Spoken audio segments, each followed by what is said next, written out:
સુરતમાં આજથી ચૂક્યા તો દંડ શરૂ. હેલ્મેટ મુદ્દે લોકોને સમજાવવાનો સમય પૂરો થયો.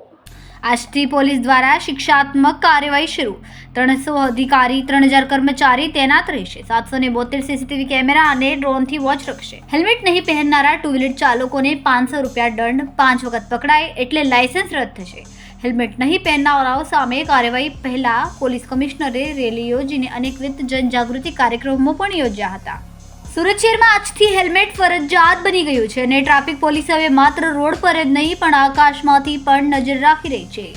ડ્રોનની મદદથી હેલ્મેટ વિના ટુ વ્હીલર ચલાવતા લોકોની ઓળખ કરીને તેમની ઈ-ચલણ અને સ્થળ દંડની કાર્યવાહી કરવામાં આવી છે.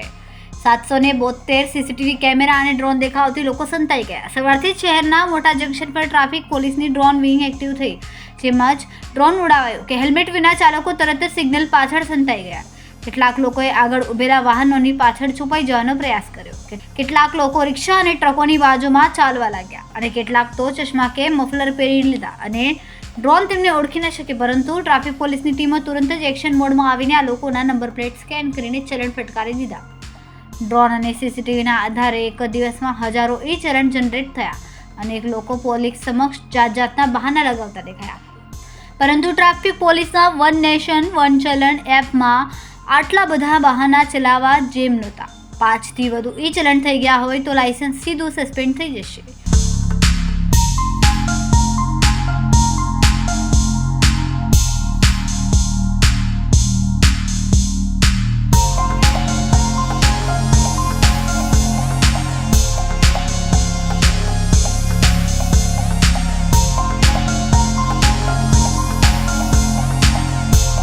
અમારા વિડીયોની નવી અપડેટ મેળવવા માટે સબસ્ક્રાઇબ કરો માનવ પ્રભા ન્યૂઝ ચેનલને.